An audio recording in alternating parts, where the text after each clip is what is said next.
Hello, and welcome everybody to Chodcast episode number 68. I can't believe we made it this far. And we have Stumpy Goblin for the first time, and Ferra is back and ready to go. What's up, fellas? What have you done with the Stumpy crop? What have you done with mate? my camera? Why do I look awful? Oh, yeah, I forgot I did that, to be honest. You said you wanted to stand out a little bit, so I thought I helped. He's tall enough. Right. Bring him back down. Okay. Bring me back down Production. to earth. Come on. All bring me right, back. my bad. Give me a second. Let production work Thank on you. this.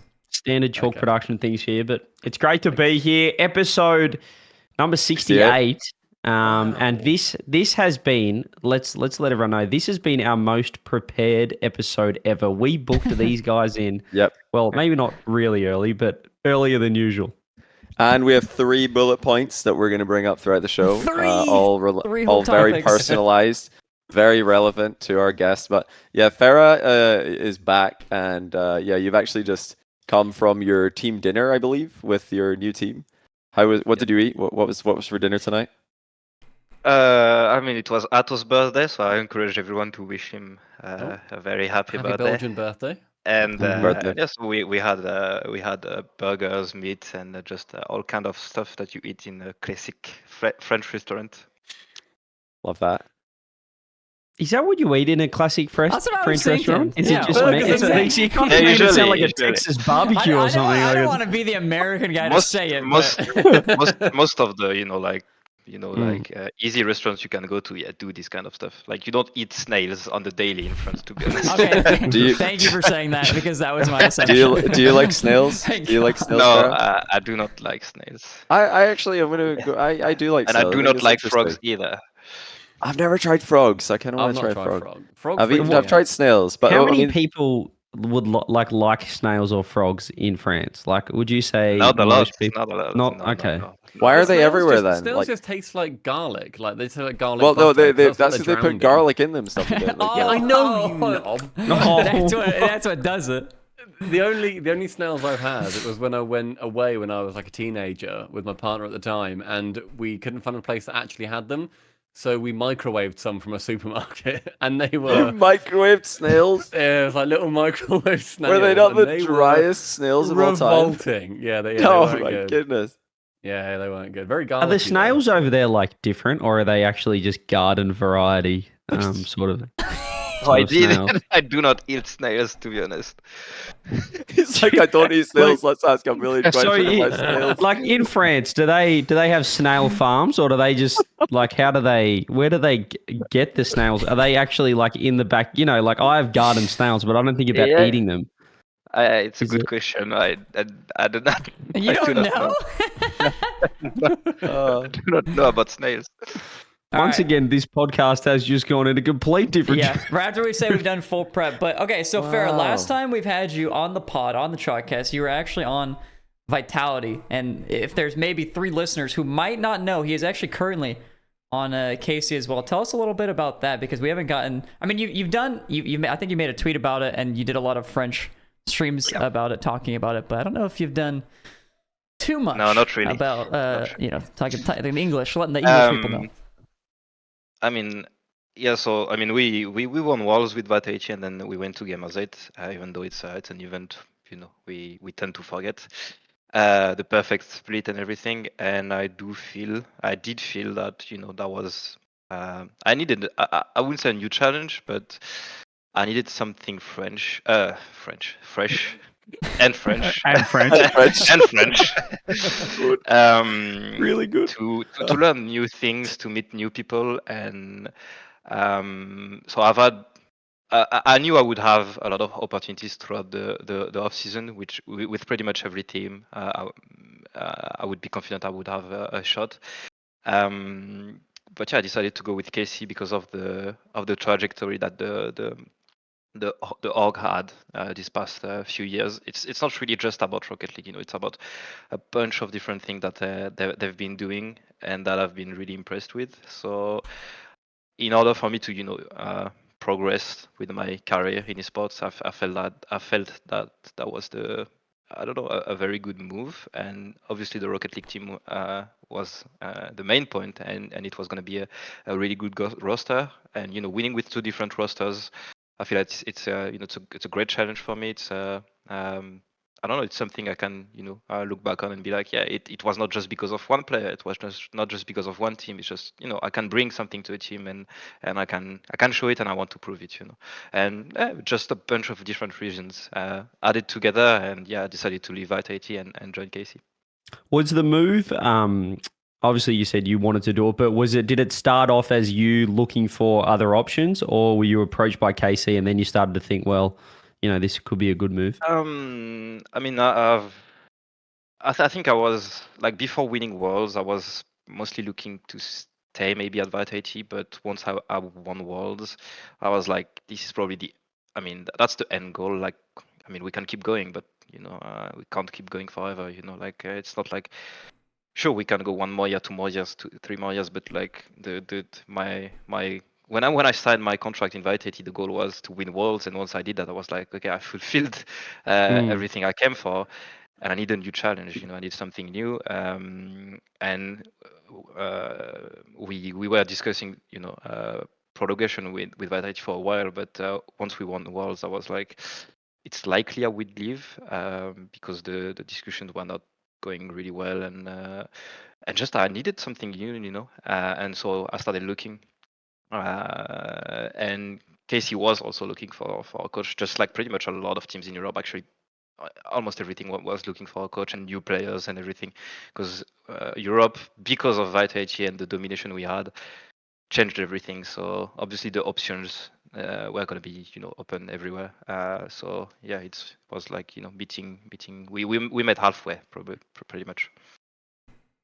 Very smart as well, because your stocks could not be higher. You're a world championship winning coach straight away. You would be the most. You had to have been the most requested coach. You could have gone anywhere really.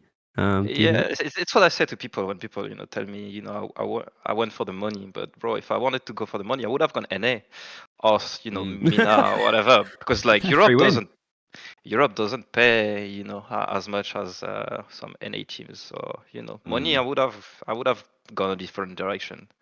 Obviously, Was that a consideration at all to go to NA or MENA you mentioned, or is it really just EU? Nah, not now. Like, I kind of want to stay in France. So maybe later on, if things go not so well for me in KC, but I don't believe so. So I'm happy here, and I want to stay here for a long time. So and you've got six events in a row now. Like, the Vitality streak is over, but the Ferra streak is going on. Yeah, 6 actually, RLCS events in a row that you've won. This is not incredible. just that, you had the free pen spin line, you had every. Oh tournament. yeah. It's like, actually, I haven't lost a 3 tournament since the San Diego Major. I've won all of them. Wow.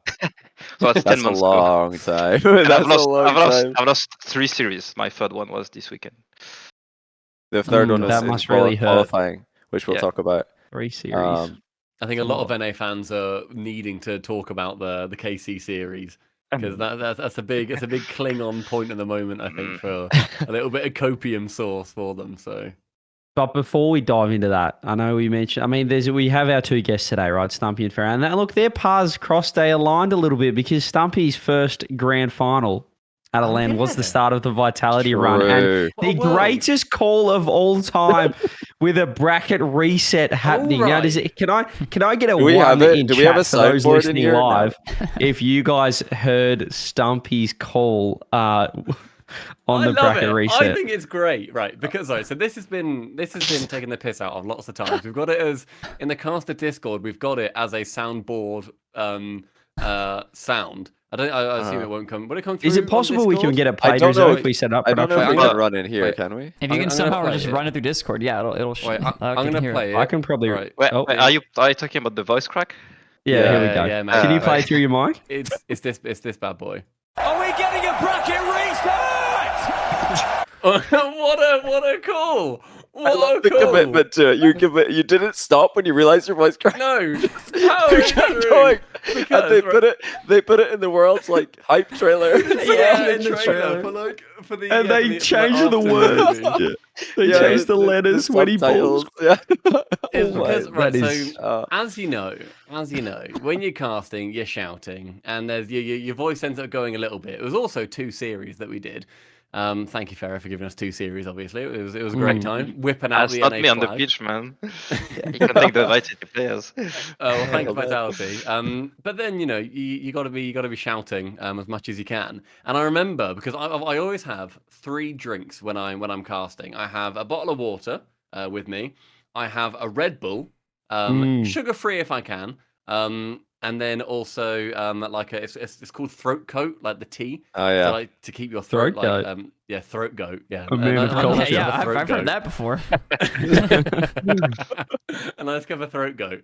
So drinking all of them in combination. I remember I thought I'll crouch down and I'll just like I'm about to take a drink, and I thought, you know what, I'll get the crowd going because then Go this is for going to it. set this up, and then Cole can then carry on with the casting. So I crouch down and I whack out a little, Are we getting a bracket restart? and I looked at Cole immediately, and he looked at me, and he said something along the lines of, "Should we not talk about it?" Because that was the last bit, like into the And look, the most impressive part about this night, well, one, because it was the iconic, like that was the line, that was the hype. We've realised we're going another best of 7. But the most impressive thing, when most people, squeak a little bit from the ball department, they let it go straight. Oh, Nope. you know what I mean? But Not me, mate. can we just get one more listen? And everyone just appreciate Listen how to he the- holds it. the He longevity. holds the squeak. He It's does. He unbelievable. commits full commitment what to am the I line. gonna do? Stop? Like that's Just- way just- worse. Give us one more before we move on. I Okay, need one all more. right, all right. I just Are want we to hit a getting hole. a bracket restart? It's a solid second of voice break. Holds it. It's Is an the entire longest. syllable. The extended is. syllable. But realistically, Incredible. like casting that series was so much fun because we knew ahead of the weekend we knew what the casting pairs were going to be. Me and Cole knew that we were going to be on that final, and we were very excited to do it. And I think we were hoping that it was going to be that Zen kind of like the magic, the perfect split for that final. And then obviously Vitality then going down and needing to win 2, it kind of made it more of that like, shit, they could like really do this. Like this can actually be a fantastic story. The San Diego, not San Diego, the Boston crowd was so good as well. Like they It's were amazing. phenomenal. It's one of my Amazing. favorite crowds, one of my favorite environments we've ever been in for a LAN as well. Like Me for that to be the environment, but then obviously Ferra Yeah. themselves turned Thank it you, round. Farah, for that. By the way, good Oh job my god! with the Because crowd. it What could a have been save. dead. It could have been dead, and yet turning it round with some flags, getting some great B-roll as well of the players like waving flags when they were scoring and whatever else. Yeah, it's one of my favorite lands I've been to. Yeah, It's so amazing. sick. Amazing. Because I remember I ran into quite a lot of Gen G, the last hope. I think they were the last hope for NA on the Saturday, right? Yes, Um, yeah. And I remember I was talking to a bunch of fans at the end of the day because Gen G were out. I think weren't they out before? Were they the very last series? They might have been. But yeah, they were the Yes. final series. it just was the after final the- series. Yeah. 4-0, and yeah, I remember I talked to a bunch of fans because I think I was just watching that series, and then on the way out, I was.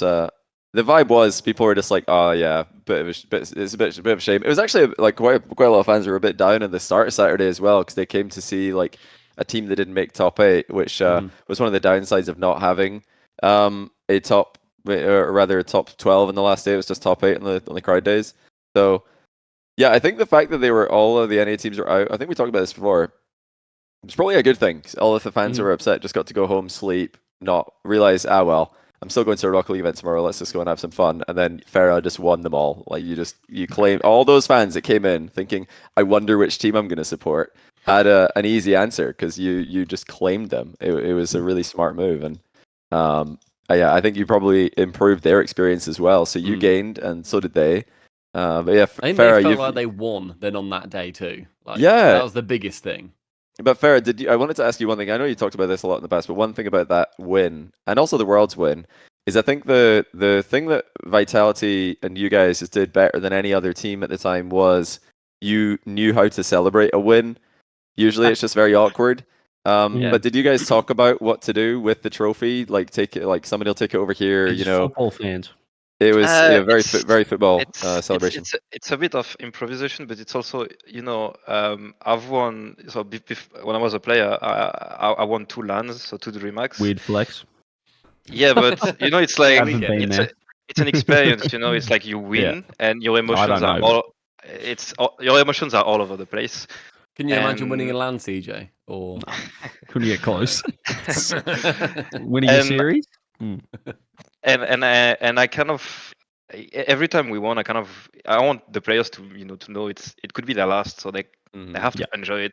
And I think at first, you do the usual trophy lift, but every time I was talking to players, I was like, let's keep going, let's keep going. Like there is no reason for them to stop filming. They just want to see you guys celebrate. So I would give the trophy to someone, and then he would go on and do some dumb shit with it, and then someone else would take it, and then someone else would take it, and then it kind of became a thing. But the issue was for Worlds, I wanted to do the same, but the Worlds trophy weights extremely heavy. It's 27 kilos, so only me was able to lift it. they had to teach you guys how to lift it, right? Yeah, but like with multiple people, because because it's a bit awkward, isn't it? Because it's not got obvious handles on it or anything. So I mean, you've all got to kind of just grab a part of this object. And, I could totally see like just anyone, not just people are always just saying, "Oh, pro gamers, they can't lift 27 kilos." But yeah, between three people, it's some awkward like slippery glass trophy. Hello, Kramer's decided to go, but I am still here, I believe. No power cut this week, hopefully. Yeah, that's like actually it's something that could go wrong. So I don't blame them. Also, they had to, before the semifinals, I think they went to see every team. It was Scheist and Ian, right? Stranger. Stranger, yeah. Who's now not part of the Rocket League team Rest in anymore. peace.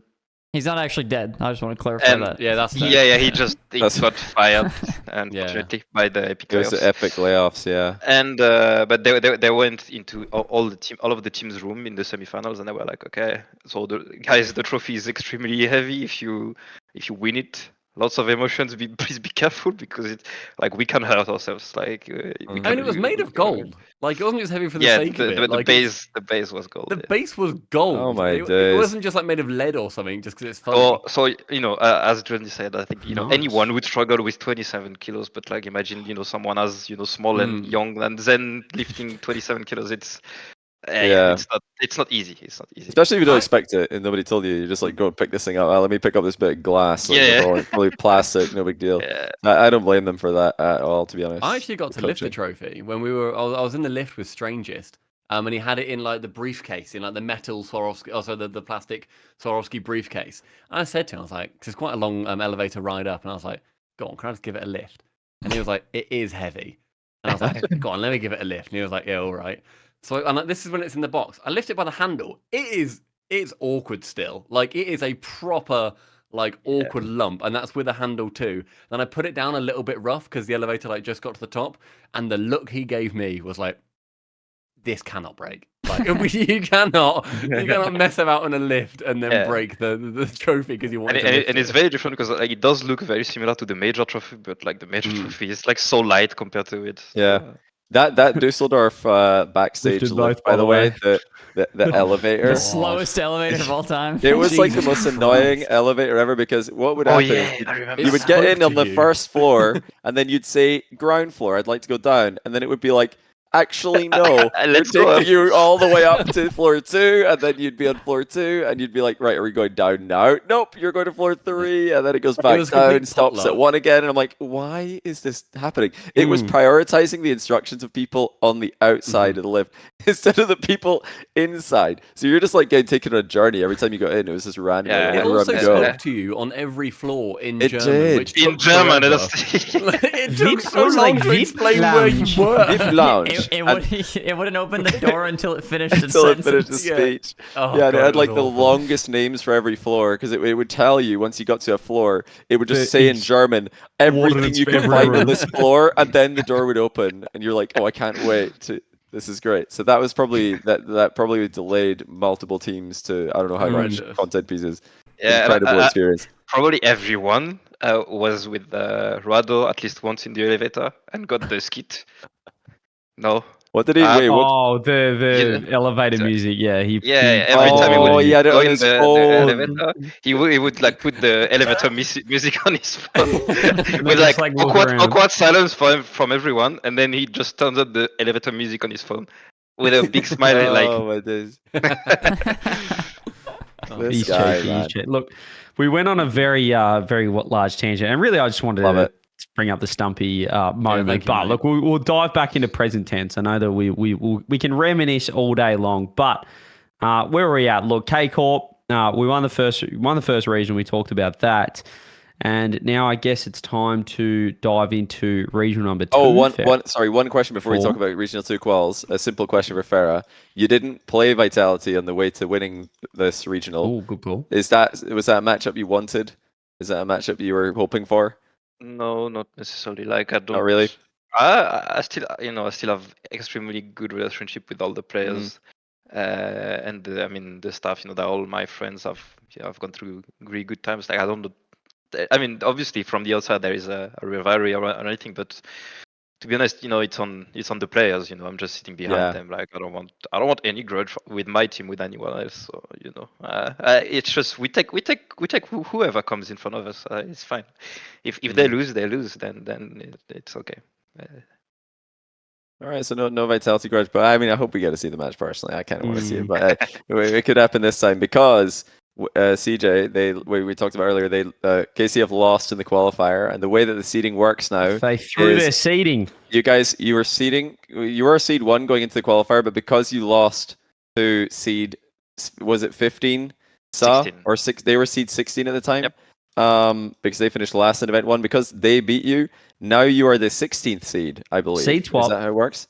So Yes. you've done a nice little seed change over there, and that means you play Gentlemates in round 1 of Swiss, which is really cool because that's a grand final rematch. But I mean, in round 1, probably not the matchup you thought you were gonna get. But okay, we'll talk about that after. We have to know what happened versus Sa. Where did it all go wrong? And what do you think are what's the likelihood of things like that happening again? I mean, obviously, I think as much as I talked with about the format after we won 2 weeks ago, when you face a team like Sir, you kind of like if you lose, that's on you. It's like we were not happy with how we played. But it's not like it was the end of the world. We knew we still had a chance, and the goal of the day was just to make it. Obviously, it's not ideal to lose the seeding. I guess we'll talk about the structural issues that we have in the CS later.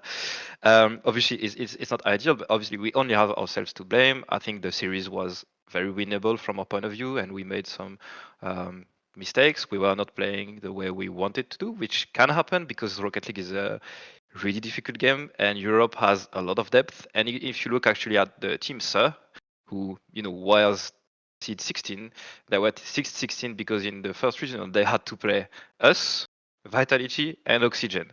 And I think many teams would be seed 16, playing those 3 teams. So I think their seed was obviously a bit lower than their actual true level. Yeah.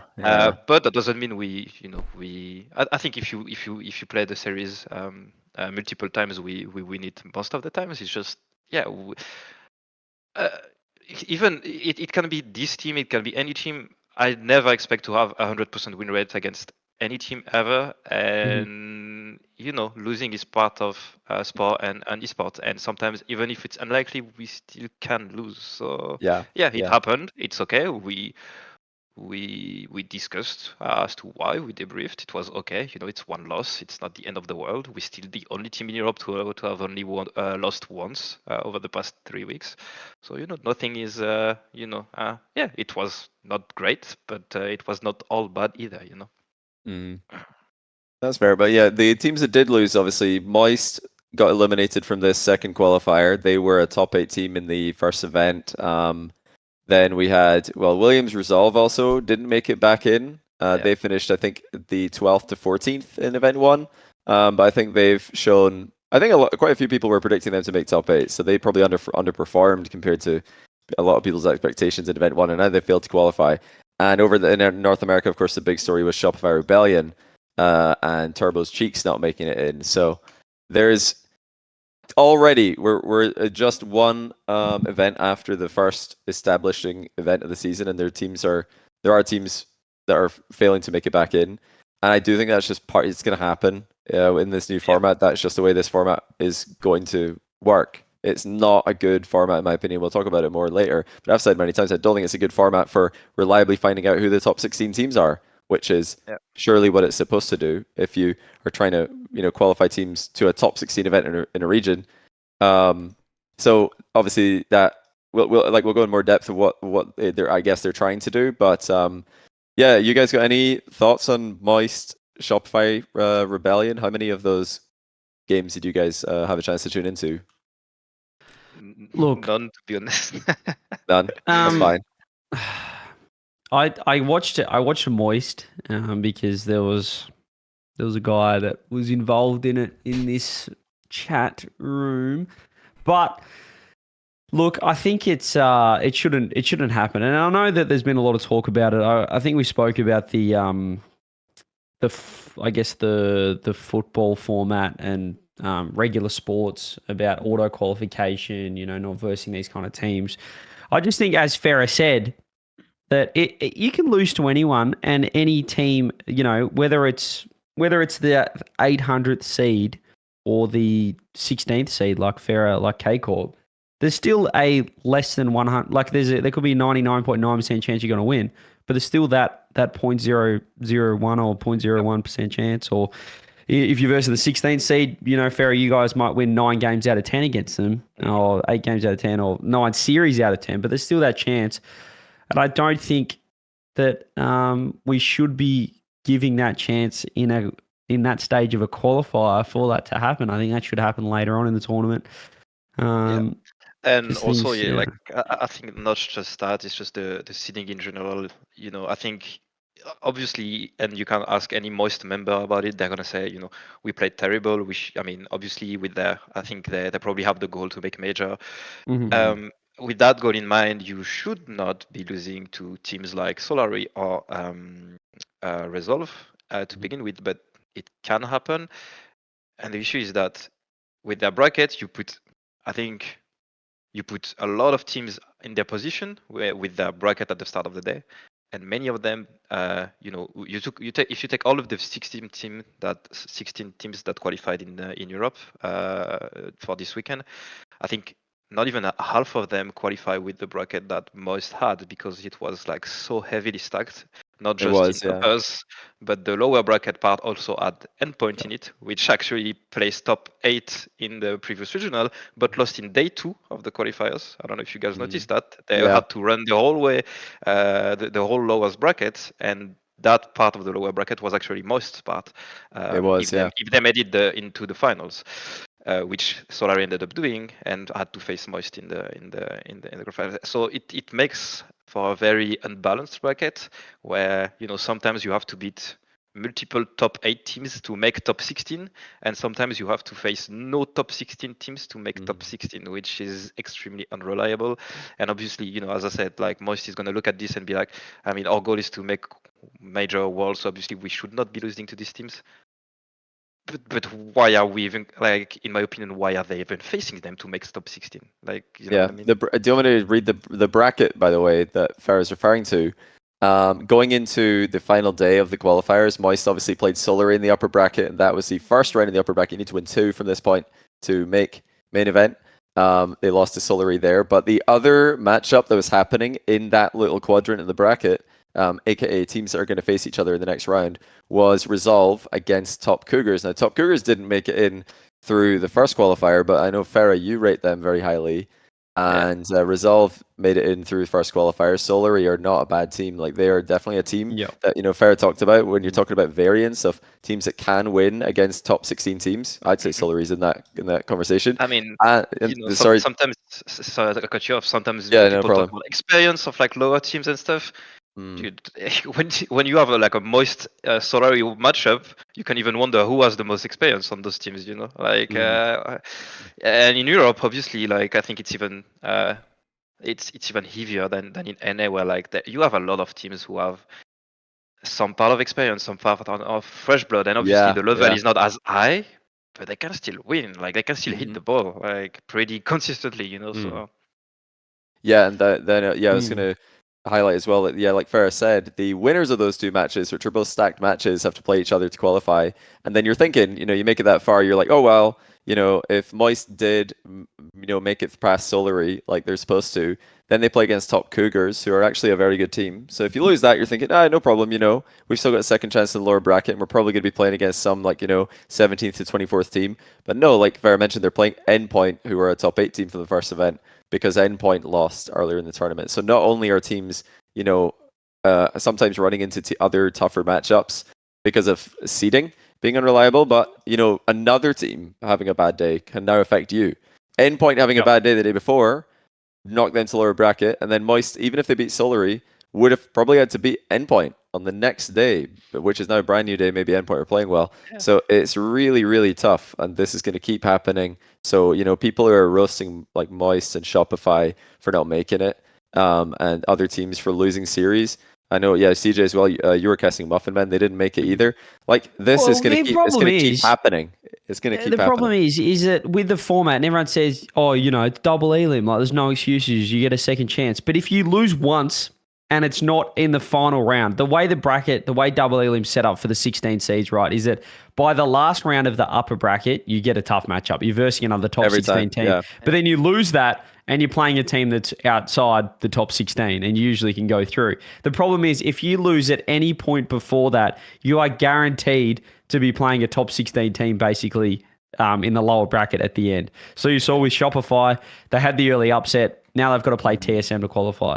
Muffin Men, they lost early. They're playing NRG to qualify. So then it just throws it off. And the more games you play, which is what this whole open qualifier 950 team double elim thing does, is the more games you play, the more chance you have of having a random loss, and the fact is you're playing a bazillion games at every single qualifier because you're starting from square one. You're not starting at a further point in the bracket. As we said, you have one random loss, and then like K-Corp, you're the 16th seed. But if you're not good enough, if not everyone is K-Corp to get through, like a Moist, you're playing so many tough matches. You got a Shopify, they've got to play TSM. So it's not as if they aren't still a top 16 team. It's just that the way that the format works, they're going to have to beat a top 16 team. It just throws off, you're not getting your actual top 16 in the final. And then I've seen people argue about it. I think the biggest argument was you should, if you're a pro team, you should win against those bubble teams or whatever, and teams should improve their consistency. But let's be honest, like if teams like Moist or like who can, on a good day be top 4 in Europe, like if you're even Shopify, if you place top 4 in your region and you aren't able to be, as people like to say, consistent by beating bubble teams, what makes you think that other teams below them are going to be more consistent at beating? Like it's just going to keep happening. Yeah. So we can say, oh, Shopify is not consistent. We can say, oh, Moist is not consistent. We can say Resolve is not consistent. I would just say it.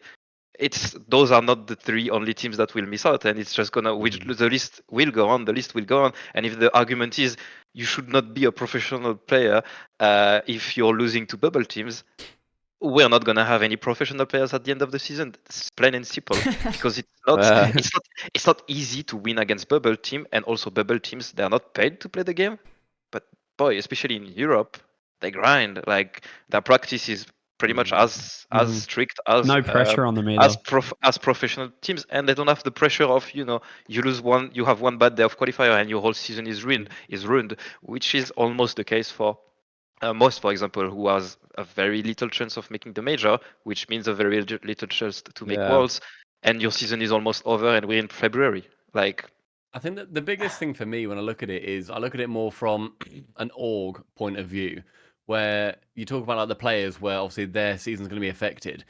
Orgs coming into this have that exact same mentality, and they're the ones putting the money into it too. So if you are teams, for example, like your Moist, your Shopify Rebellion, whatever else, and then you have one bad day, because you've been peaked on by an outside of the bubble team, and then you then don't make that first one of the qualifiers, you then don't make the major. The investment is then so much riskier. Is it then worth it at this point economically to even go ahead and sign a team? Can you say to your shareholders or your single investor, okay, it is worth it to pay these 17, 18, 19-year-olds to play Rocket League to then get into the RLCS, that we can get our branding in front of X amount of people, when realistically, that guarantee is considerably lower. And I think that's my biggest concern about it, is looking at what happens with orgs. And when let's ask the org owner, Stumpy. Let's ask Rizzo, as an org owner, how has the Moist Stonks been affected by not qualifying for top 16? The Moist Stonks? How have they been affected? What's the financial report looking like now that they haven't made it? How's it affecting the business? I mean, look, I feel like this is just a horrible question, to be honest. I'm 100% with Stumpy on the fact that it's hard to want to sign a team to make your RLCS season or make your imprint into Rocket League. But like, I don't know, being it specifically about Moist, like nothing changed. Like, we're still signed the team. I very much used Moist as an example of a team. No, I know. I'm just saying CJ's question was horrible, but like Moist is still signed. Like it's not affected anything. You know what I mean? Like not in that regard. Yet. But yeah, exactly. Yet, but like, as an org who like maybe wants to get into Rocket League, I'm 100% on the same page as Stumpy there, where it's like, I mean, okay, I was saying the same thing about who was it? Pirates on a boat. They got 8th in both regionals, right? Or wait, yeah. They did, yeah. Top 8 in both regionals, but they don't have an org. I was looking at this the other day, and I think there are 10 EU teams that are unsigned in this regional, and I think there are actually, I think there's 10 in NA. I think they're about the same in this upcoming one as well. The previous one. It's never happened, and I think if you talk to many, Squishy talked about it already, but I know of many player situations that have gone from we're talking to orgs to absolutely no talks at all after the season announcement because of the, I mean, there is no stability. And if you want to talk about Pirates, for example, they make 2 top 8s, but if someone wants to invest on them, there is absolutely no guarantee for them to ever be on the mainstream ever again. They can just not qualify for the 3rd event, and then not qualify for the event afterwards, and then not qualify for the event afterwards. And the thing is, you can the argument of pro teams should be consistent. I just don't see it. I've been competing format needs to be consistent as well, Yeah, 7 and 8 years, and I've never seen that. Like Rocket League, the gap is not that big, between a top team, a good team, a mid-table team. Like, I mean, you guys probably will talk about power rankings and whatever, but any 10th team in the world can beat the 1st team in the world on a good day. It's not. Consistency is one thing, but sports is about the instant and being able to perform on the day, and sometimes things click, sometimes things doesn't, and you try. It's my job every day to try and make my players good every day and to play like we do in practice. But it's not because we lose against a random team. There's got to be a reward though. A lower team that we didn't work good, and looking at this, I'm thinking, is there any example of any sport in the world? I'm talking about collective sport and not individual sport like tennis, and even tennis. Even tennis is a qualifier. Like your points from the entire previous year. Tennis is very close to how RLCS used to work. Same with very golf. Consistent. Djokovic doesn't play round 1 of Roland Garros. It's even more.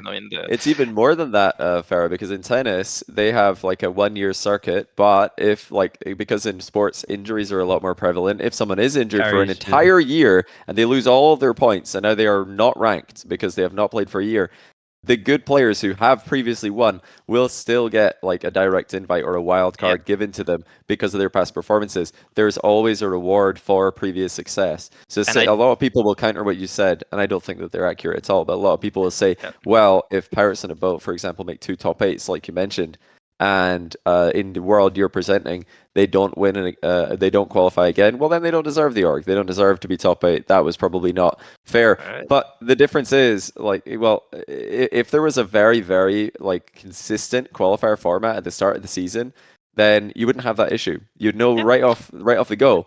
Yeah. These are the 16 best teams right now, and 8 of them are requalifying automatically. The other 8 exactly, and that's what we're asking. Final day of the qualifier. That's what we're not asking for 16 teams to we're not asking let's do 1 qualifier and then there's the 16 for the rest of the season. A lot of people are saying You know, but even in football, even in other sports, there's still a No. chance for PSG to be playing a club team. Yeah, but it's not round one. Like, we Yes. still want these bubble teams to be able to compete against the best teams. Yeah.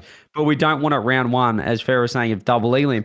They can still make this top 16 Swiss, and then Yeah. you're playing the best teams. But And- give the top 8 an auto qual spot. Like, it's that simple. Yeah. Not just that. Like in sports, you don't have, I don't know, like if I don't know, the winner of the Super Bowl is not gonna play a Sunday league team 5 days later. You know, like if it just doesn't make sense to me. But also, like coming back to your point, it's not just that. Like I think people think of this new format as being more open than ever. To me, it's as equally open as the previous one. It's just more unfair because if you're say you're like you're somewhere around a top 16 team, say like if there was a very high entity that know all about every team and their exact level, and you have one team that is ranked 16. What I think is, compared to the previous format where the top 8 was automatically invited, and then you had to fight your way back in for the teams ranked lower. You actually had to fight your way back. You had to fight your way back against team ranked, not as high as the top 8. Yeah, So they're in then the pool as well now. Yeah. So you're going to be playing against teams that are weaker on average than the current format, which Yeah. means that depending on your bracket, especially if you have a pretty random seed, your road can be your like strengths, like maximum strength that you have to reach in order to qualify, can vary up to you need to literally be the best in your region.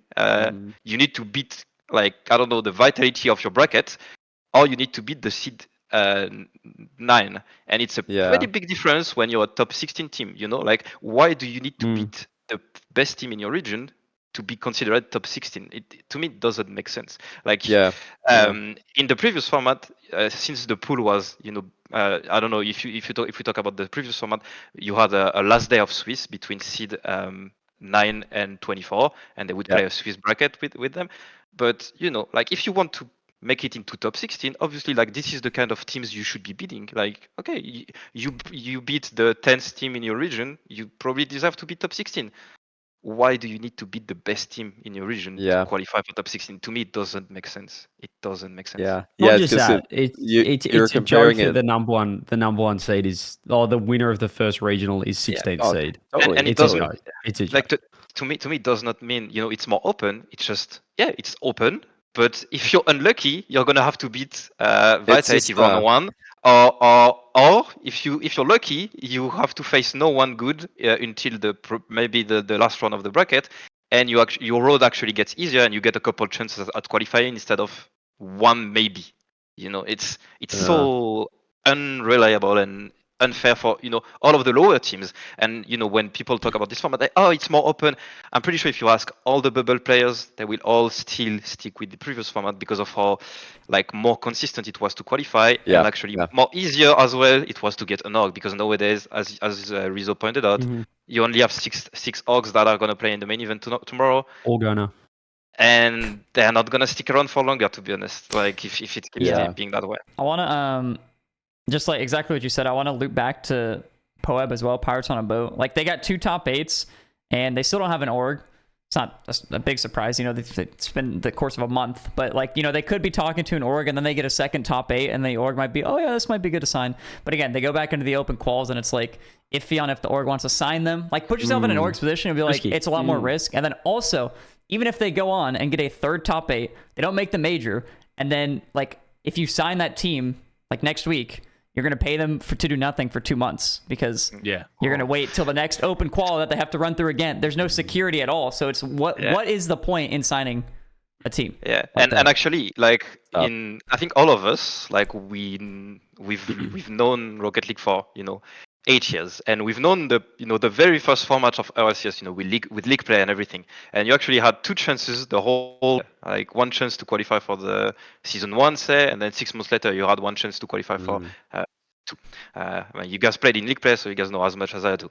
The thing is, it was like you even had more chances back then, throughout the year, because like nowadays, like if you look at last year, bubble players their season ended in June, I think, and then they had an Mhm. off season up until February Yeah. because Epic. And now they're gonna play for, I don't know, 3 months, and then their season is gonna end. I think the second major is happening when, in June, I think. So their season is gonna end in May, and see you next year. All right, nice. I don't know. Well, I think You that's got what we February. saw as well. After August, I think it was, we saw a lot of orgs leave because they firstly didn't know also when the season was going to be starting up again. There was a bigger off Yeah. season than usual. And then also it's like, well, even if it starts up again in, say, October, when it kind of normally would, we're not going to have you on for 2 more months because there's nothing else really going on. There might be like an off-season tournament or two, but that's not the eyes. That's not where all the eyes are going to be. And I think Yeah. that you said earlier about top 8 auto qualifying them for the next event. We had that previously, and I thought that worked really well. I really It liked did, it. yeah. It was Yeah. you got into the top 8.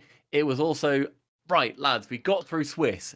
Yes, great. We've done that bit. Now we know we're going to be back through into the Swiss next time. Even if you get slapped about 4-0 and then you don't make it any further on, It's you've still great, got that yeah. top 8. You don't need to then go through another load of different open quals. You then don't need to face some champ 3s. It's better overall. And then there's 8 new teams that then might come in, and Yeah. they're not being taken by your Vitalities, your Karmine Corps, and your teams that are always really going to make it, and knocking out teams that are actually exciting. That then In could the make it 16th again. seed. Like Yeah. we should have a bubble team as a 16th seed, not K Corp. But And- we've and- let them. Yeah. Which ultimately part of that is on K-Corp for losing, realistically. Like Yeah. part of it is on that. Uh-huh, But then yeah. you want to then reduce those chances from happening where you can to then let other teams come in and then be like, look, we're in the RLCS.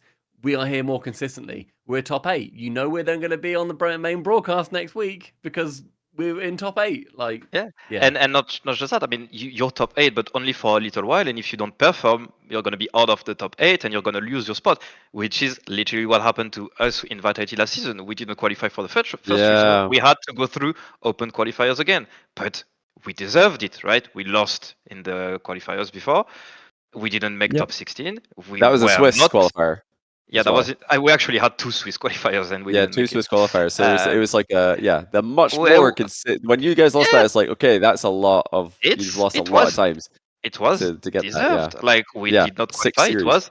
It was deserved. We were not a top 16 team. We had to take it in, accept it, and work on it. And we did. We qualified for the next main event. We placed top 4, and then we kept on improving. We qualified for the second major of the season, and then so on and so on.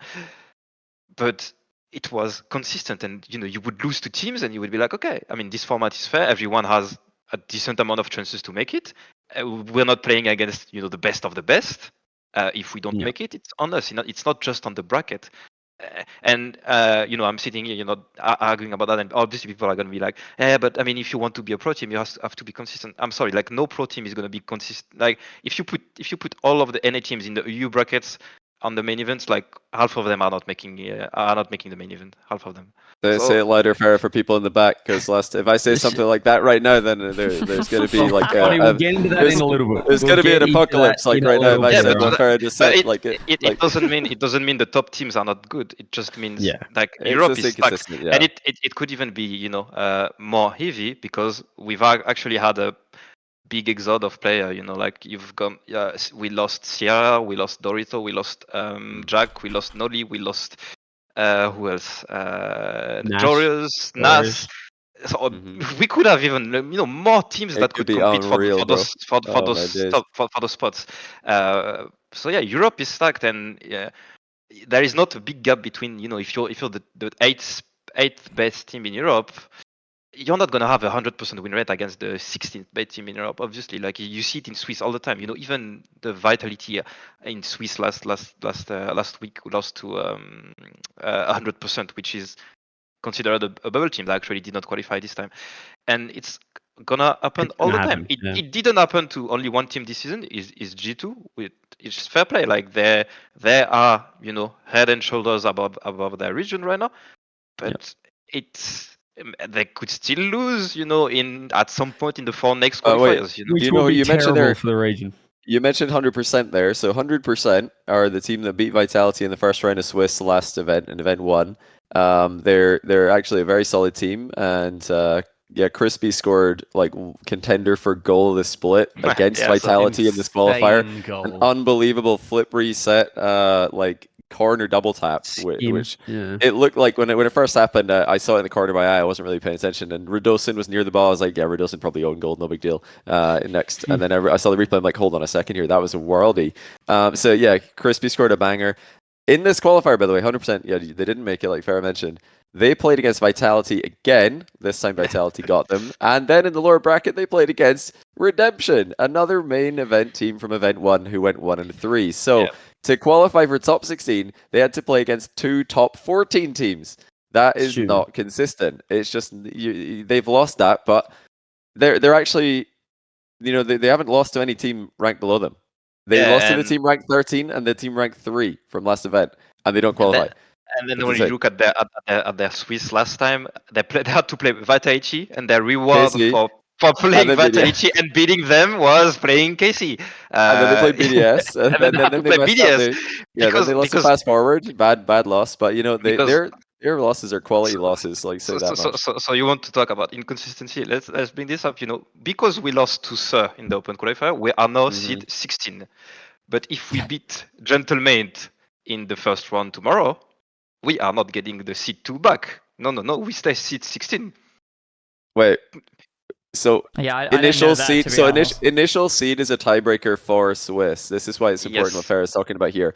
If Swiss teams in the Swiss bracket are tied on their game win-loss differential, the way that you decide which team gets the preferential seed, aka the easier matchup, which is not always easier. It really depends on how teams are going on the day, is initial seed. So that's kind of insane. I didn't even think about that. You guys are just now you're just gonna lose every tiebreaker. We're gonna lose every tiebreaker, which is okay. Like Gentlemates made it 3-0 last time by having a very bad seed. But for a team like 100%, that meant that beating Vitality, they then had to beat us instead of having a slightly easier matchup. So they lost actually 3-2, and then they had to play BDS, which was the tougher matchup they could get, and they could have got an easier matchup then again and again and again, and it just spirals down. For like teams that are lower ranked. It's obviously, constant punishment. You might beat one top team once in a while, which they do, and which a lot of bubble teams will be doing this season.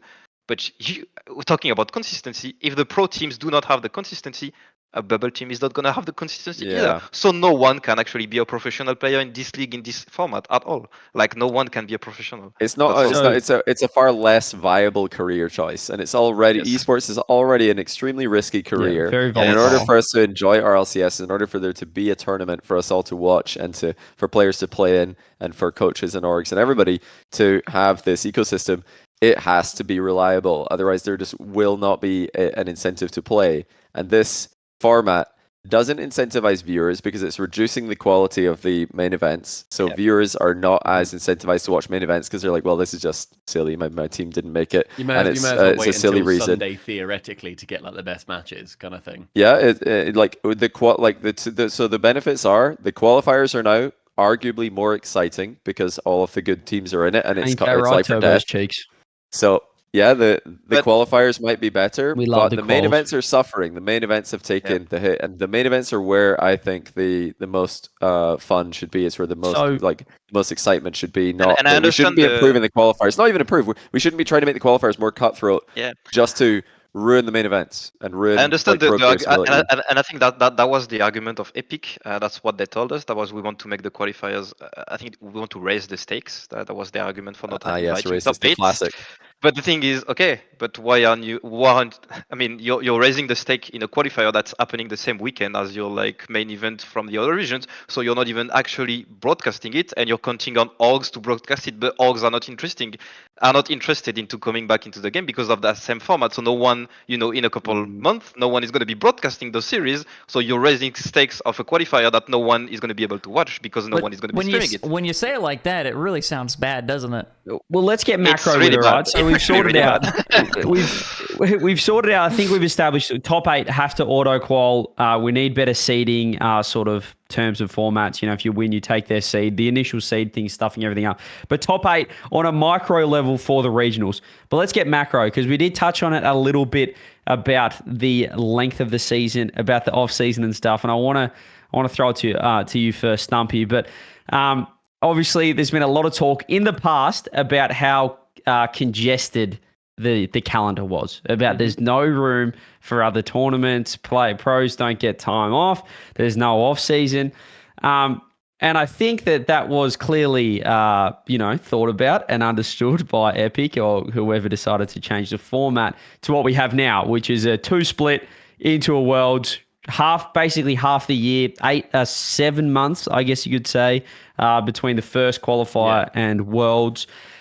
So we have Only 5 months just off. 7 months in We fairness, just had 6 months off. Now the problem with this is, I think, right? I understand from a look at the space for events, but I think you have to have a structured off season put in place with it might be leagues like I'm going to go to Counter-Strike how they have ESL Pro leagues. They've got Blast. They've got so many other things you can still go in. But it kind of felt like stuff like what they've done is they're going, well, there's your window, guys, and they've just I think just kind of cracking their fingers like go for it. But that doesn't do anything, and it means that, as we said, orgs don't have investment in players for 5 months because there's nothing scheduled. Yeah, it was a bit of an odd one because we were aware relatively early on, from what I can remember last year, that there was going to be a longer off season. We were aware that it was going to either be starting towards basically not in your September, Octobers. It was going to be starting more in your December, January, February, somewhere around there. But then I think a lot of that, and I think time off is valuable because I think there was a bit of fatigue that was setting in at the end of last season with some pros, with some fans especially. There was a lot. There was a huge amount of competition that was happening across from basically September 20, or whenever it was, September, October 22 to August of 23. And then there was also Gamers 8 in there. There were other competitions that were around all these competitions going on. Time off was good. I'll always maintain that time off was good. I think it was valuable.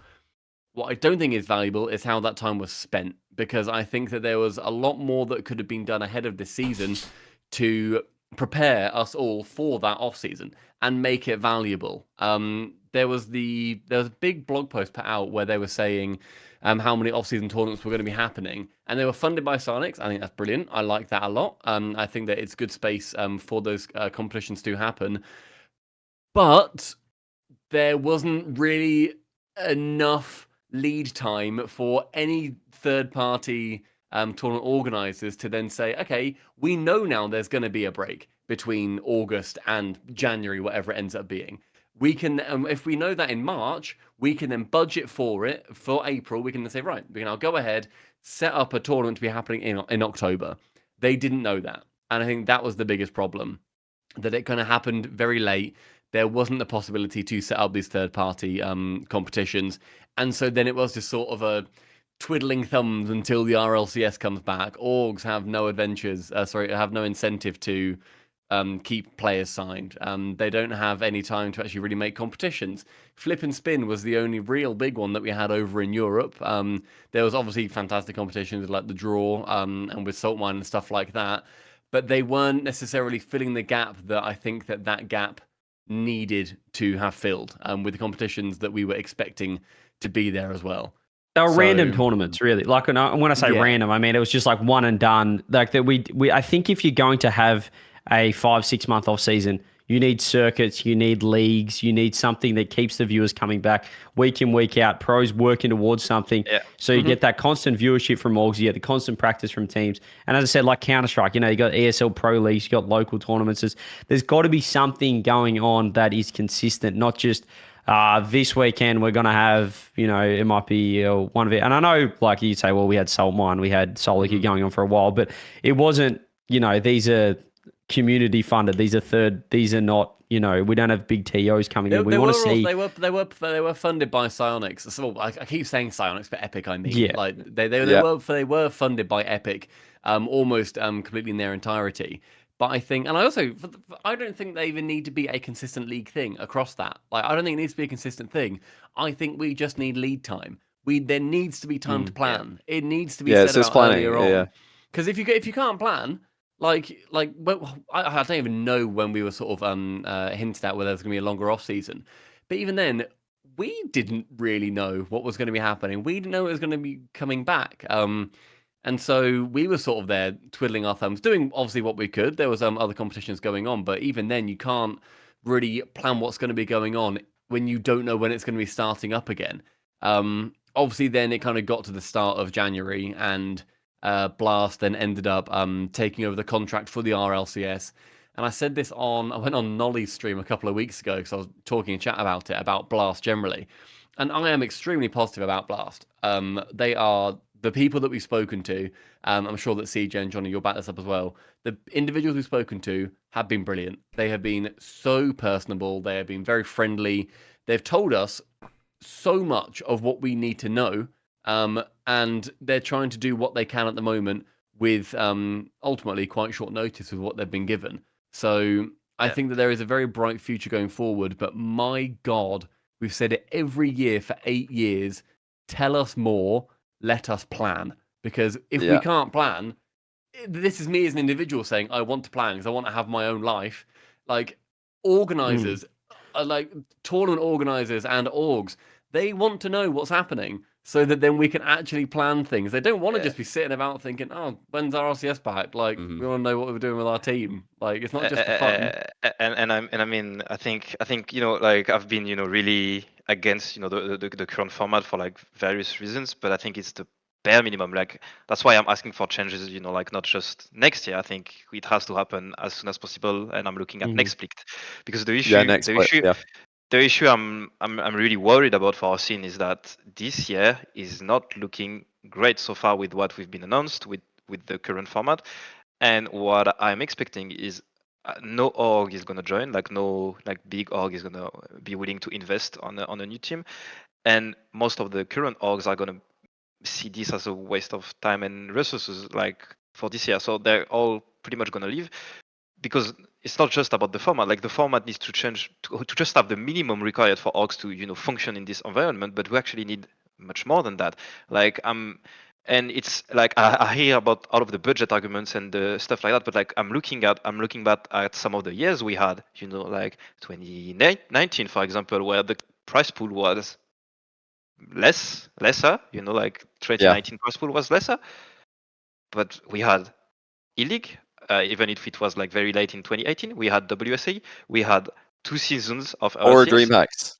we had 4 DreamHacks, we had BTS, and we might have something else in between. Like so many LANs, so many events. There was a gnarly. There's a gnarly as well. No, actually yes, I think 2019. I think there was. Yeah. Oh, I think was it? No, it was 2018. It was 2018 because 2017, 18 for gnarly. Yeah, maybe it was was 17 or 18 because I remember with the second one, it was during the World Cup final between France and Croatia.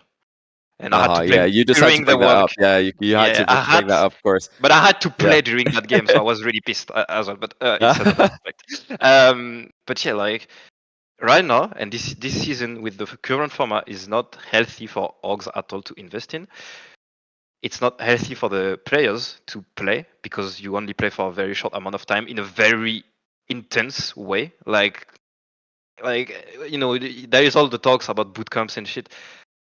We have to travel so much, like to actually, you know, give our all and give our best and give the best product experience and everything. No, Ferra, Europe's very small actually. You guys just hop on a train. It's not that hard. I heard, it's a train that costs about I think 20 euros anywhere in Europe. Like, enough of your nonsense. It's easy. The players' fatigue is getting to extremes high, especially when you actually reach the later stage. Because like for us, we had to play Friday, Saturday, Sunday, very intense series, finals, and then you don't have any break. You have to come back home, go back on the grind, because Friday, Saturday, Sunday you play again, and you Mhm. have to be consistent. You can't lose. you cannot lose, Yeah. because Cannot otherwise lose. you lose your seed, bro, or you Yeah. just lose your whole season. So you just keep on Oh going, you man. keep on going. You do not have breaks, you do not have nothing. You keep screaming, you keep practicing, and even when you want to practice, the game is not in a healthy state right now. Like, there has been no updates as of now. The leaderboard is still broken, and I've watched my players the whole day playing ranked, and there was a lot of games where they just couldn't play because they were facing win traders that did not play the game and wasted them 5 minutes. Classic.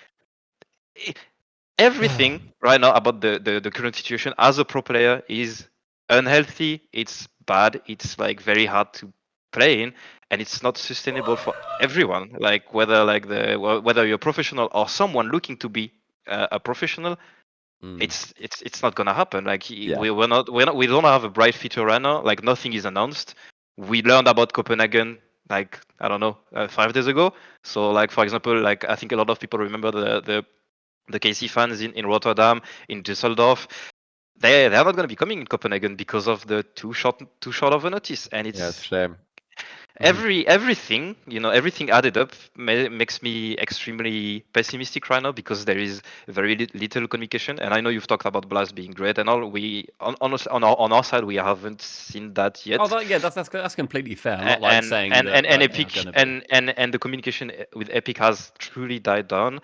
And the issue I'm at is, like, I mean, they've gone all in with their, like, current format for, like, their vision for, like, various reasons. Increasing the signups or whatever, which, there were some good decisions in the lot. I just think there was Yeah. a The prize bigger part pool.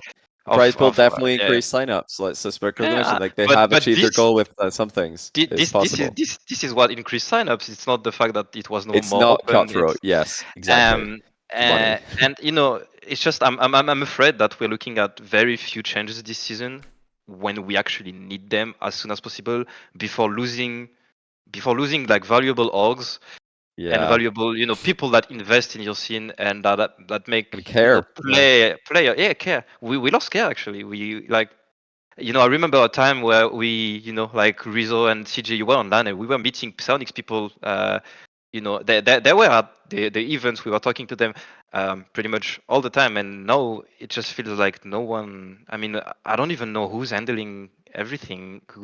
Like, I remember back in the days, you would have a lot of Psionics employees working on the game, hanging on each chats. I remember Automata, for example, who was, hanging Yeah. in. I It's love just Arte. not happening anymore. Like, I don't see people I working on hope the it game. happens in Copenhagen. I hope it does. Like, I don't know. I've not had a chance to have a conversation yet with anyone from Epic Esports. So hopefully that. I mean, I hope that continues. Like, they have the same kind of relationship with LANs as Psionics had. Like Ferra's mentioning. But I think yeah, I think the short term, like, things that we need to mention, in my opinion, are that I think Epic's goals for their format and all the things they want to achieve, more signups, and they want to have, more interest in the broadcast, I suppose, is another thing you could argue this does. That could all be achieved without doing it can all be achieved for the same cost, by the way, without, having best of threes, double elimination, everybody requalifying, seeding being reset every time. You don't need that. Doesn't actually bring in any viewers. It doesn't increase the interest in the events. It doesn't make anyone's life, the viewers, the people like organizing the events, the players, the teams, anyway, it just makes everybody's life harder. So I think if I were to summarize the changes we all would like to see, and stop me if I get any of these wrong, but we don't like best of threes. I think best of fives are just better, and on these short days, that's more enough time for best of fives. We think the top 8 from overall points should just go into the event automatically. They should not have to requalify at all. The next 8, the 9 to 16 teams should go into the final day of the qualifiers every time. The final day of the qualifiers should be a much more consistent format, like Swiss, not double Like last elim. season. Pretty much like just season. basically. Why did we change it? Yeah, why about we just like do exactly what we did last season and keep the prize pool breakdown the way it is now? Because I actually like the prize pool breakdown, having I more love it, teams yeah, I think get it's more great. money. That, I think, is what's getting the signups. That, I think, is what's getting the interest in the qualifiers from more players who are not bubble players or pros and teams Pros already. are not suffering from giving up, a few percentage of the overall cash prize. being given to the lower tier players, it's not the big problem. The big problem is Yeah. just there is just gonna be no salary anymore in the near future. So we're saying just do last season's format. I do like the fact that all of the events are Swiss now. I think that's fine. The consistency there, I can see benefit for that. That's okay. But just like do last season's qualifier format, but keep the prize pool breakdown as it is now. I think the prize pool breakdown is cool. That's all. Like, and it doesn't cost anything additional. Yeah. It will only improve like pros' lives. It'll only improve teams' lives. It'll improve bubble players' lives. It'll give us a more consistent top 16, top 8, top every level of Rocket League. And that is what we want. That is what everybody wants. That's what the viewers want. It's what the casual viewers want. They want to be able to tune in and know who the teams are. They don't want to tune in and see 16 new teams every week and be like, wow, that's so cool. I wonder who upset who. Nobody wants to see that. Viewers are going to click off the stream. You will still get upsets. You will still you'll still get it. You will still get new teams, coming up. That's You'll get what happened upsets last in season. Swiss qualifier. You'll get upset in the double elimination portion. You'll get upsets in the main events. Like, you're going to get so many upsets. We did last season have so many upsets. But there is a correct level of consistency so that viewers who are casuals can tune in and have a clue what's happening. The passionate viewers get to have the main events that they want where all the best teams are playing, because that's what people want to watch. And the people who are investing in esports, orgs, players, teams, and everyone else who's put in their money and their time into it gets some kind of consistent reward for it. And that costs zero. The cost for that would be zero. Nothing, $0. It's the same cost as what's already being invested in the esport right now. Like, in my opinion, this is the bare minimum, and it's still not enough because we've gone down in number of events over the years, so we need more events actually. But yeah, when we talked about the off season, the off season needs to have like there's so many other cool off season events we could talk about, like all-star events, some kind of a different kind of format events in the off season using RLCS players that could be invitational based or open qualifier based. Like, it doesn't really matter as long as there's something. But there are like infinite event. The Rocket League community has done such a good job over the years of basically trialing every event that exists. Like, I reckon me and Rizzo just in the past couple of years, we've trialed so many different formats and so many different events, and like that's only us. Like, there's lots of other TOs as well. There is a whole wealth of tournaments that have been tried, tested, that you could just copy paste and put RLCS players into, put RLCS money into, and they would all be bangers because we've tested them before. And we don't need anyone, a 5-month off season either. And I think we can do that all in a 3-month window. Yeah, we could. Yeah, for sure. But the other thing is, like, none of us are trying to point fingers. We want to help. So everyone that you hear about, saying that this is bad, I don't like this. We're not, saying all of that and then logging off, checking out, and ignoring all our messages. If I had anyone asking me, hey, saw you had some takes on, XYZ format or anything, my DMs are open. They always have been open. I've been consulted on many times over the years about formats that have come and gone, and some of the things people liked, like wildcard and the world's points system, like region points system. Yeah, these are all things that people have talked about with Psyonix, and they've been open ears for those things. So they've been added, and they come from the community. That's actually something that makes me worried about this season, is how I don't think anyone here in this room heard about it, about the changes, like the big changes that were going to be made like beforehand. I think like Johnny, you said you were consulted before, like you've participated in you were how to put it, you had an input at least in the format. And I know, that was my case, but by the past as well. This season, I don't think anyone I know of has heard anything about the format, has given any input. And to me, it's sad because like all of us in this room have been on the game for like 8 years, 9 years. We know what works. Yeah. And it's not even like we're be better.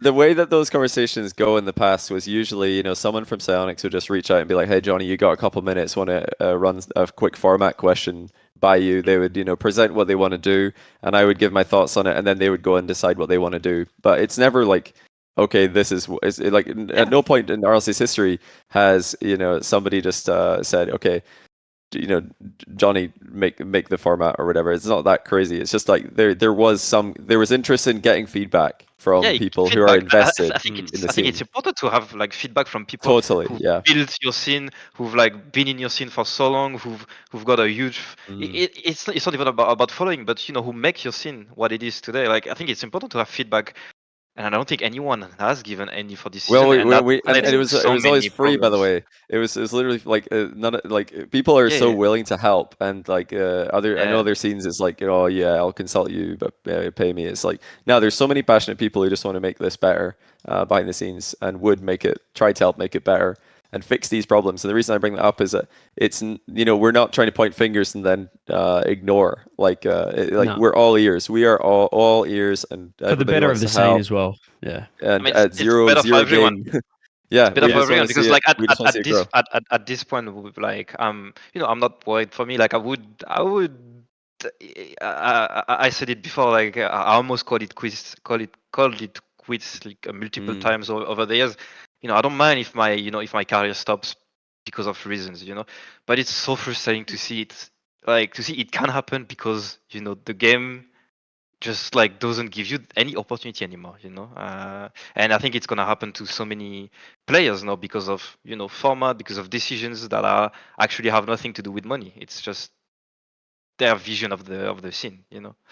Yeah. Yeah. And we don't know All right. why. Like we have to guess what that vision is. But like Yeah. that's the other like we can if we knew what the vision was, we'd be like, great. We can fix like a one size fits all. But I don't know Yeah. what I'm guessing, Yep. speculating what I think that Communication vision is the aim of the game. Yeah. All right, look, we've covered a lot of the format and stuff. We need to move on. This has been beautiful. This has been in depth. This is gold right here. But Rizzo, we've got a couple of villains in the call right now in the Rocket League community. I think we have to touch. It'd be rude of us not to touch on this, having Stumpy and Johnny on the call. And I'd love Ferra to weigh in on this as well. Well, I thought you were the- talking about Ferra for saying that if you put all the NA teams in EU calls, Well, half of them wouldn't Ferra make could it. be But adding to the was gonna say- discussion, but what I'm talking about is obviously the power rankings, the EU The versus cursed NA power debate, rankings. the hot cursed power ranking. Rizzo, do you want to provide a right. little bit of insight for the people I mean, about what's going on here? this actually, there was a conversation on First Touch yesterday, I believe, but I think this all started like 3 weeks ago. Johnny makes a tweet saying his power rankings of the top 10 teams in the world. It was like 2 weeks ago. 2 weeks ago. He puts, the four French horsemen up at the top, puts the Falcons in fifth, and he puts G2 in sixth, and that basically caused absolute chaos. And then you made a follow-up tweet, and you didn't move the top six, right? It was just you just ended I up swapped moving Fury some and of the- Genji. yeah. Nothing really changed. Yeah. Nothing really changed same. between that top six, but there was a lot of outrage, a lot of outcry because G2 was in that sixth spot, and a lot of people thought that maybe they're fifth, maybe they're fourth. So I don't know. The community just went a little bananas there. They're still going bananas. Yeah, I didn't anticipate it. Like genuinely, like I'm just like, here's a ranking. I thought, oh, you know what's cool? Tweets with flags. Everybody loves to tweet with flags. That's true. And look how many flags are in this tweet. People are gonna love this. I like it. I was like, oh, this is sick. And then I got Raise Bull's flag wrong, and I felt really sad. And it was too late. It already like so many people had replied. I'm like, oh, it's too late. I'm too heavily invested. So I had to reply exposing myself for getting Raise Bull's flag wrong. But no, yeah, I don't know. I don't know why people are so heated about it. I'm like tweeting on my own personal Twitter a global ranking, which is heavily speculation right now because we haven't seen international competition like half of a year. Johnny, I got pulled into a bit. How'd you get involved, because- Stumpy? Oh yeah, So- you guys, what did you do? So Johnny obviously posted his tweets, which I largely agree with. There's a couple in the middle that I'd have a little bit more fluidity to. And But that's fine, then- by the way. That's totally Yeah. that's reasonable to have Top differences four, in predictions. don't get me wrong, lock them in. Like they're locked in, baby. Don't get me bloody wrong. Like, Careful, we're not moving Stumpy. them. Careful, we're getting Yeah. into disrespectful We're not territory. moving them, bad boys. But then First Touch obviously tweeted out saying that Johnny and Rettle's going to be going on together. They tweeted out Johnny's list. So I then thought, this will be funny. I'll put out, and I feel that starts a lot of my bad tweets. It was like 9:30. I thought, I've had half a glass of non-alcoholic water. So I tweeted saying, 2 hours of Johnny Boy spitting facts and the others denying it with nothing to back up their claims.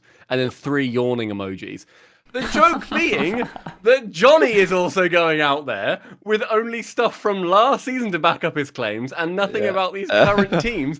Nobody really has much to back up their claims, apart from the fact that it's speculation and it's people's opinion. And then we're going off the fact that there's the top 4 in EU, the last 2 major the last 2 lands, basically the same players in different permutations, and G2 have now got a super team. Nobody really has much to go off. My God, did I kick the hornet's nest? People were pissed. There were so many angry Yanks in my replies being like, another L Not the take. Yanks. Having a proper little tizzy at me being a man. knobhead on Twitter for a bit. So that was a lot of fun. I was also tweeting a little bit earlier about the LG versus NRG series being low quality. I'm sorry. If you're watching that series and thinking it was good, Here's our additional there he member is. in the camera. If Rise reckons that's good, then honestly, I'd be shocked. But no, like LG vs NRG was shocking. There were whiffs, there were issues, there were open nets, there were problems all over the pitch. And then Rettles has a go and says that no, I am wrong. Hello, co-host. Our co-host number 4 is here. I had Yo. to fly out to France to make sure he's talking good about the podcast. Rise, give us your power rankings real quick. Give us your top Have you eight. been watching Rise? Do you follow the conversation right now? No, I've been playing twos, bro. I got RSS Okay, tomorrow. Come okay. on. We have to, Give us your that's power just wanted rankings and then to hand it ask, back. what's your power rankings right now, worldwide? Worldwide. Mhm. Top 5. Let's just keep it simple. Can I You do don't- without us? Because that makes it. Yeah. Okay. Yeah. I'd do. What is this based off regional 1 or just in general? Just right now. Yeah, just in general, what's Rise thinking? I'd- if you had to guess. I'd do Vitality 1, BDS 2, G2 3, Mates 4. Then I'd have to put like Genji. Genji, okay. So that was What's the guys' Vitality. Who was 2? Sorry, I Vitality, forgot to. BDS, G2. BDS is 2. G2, the mates. Yeah. Genji. And this is And obviously a I'd list then without I'd do KC in there as well. Falcons. Then I'd do like Falcons, Furia,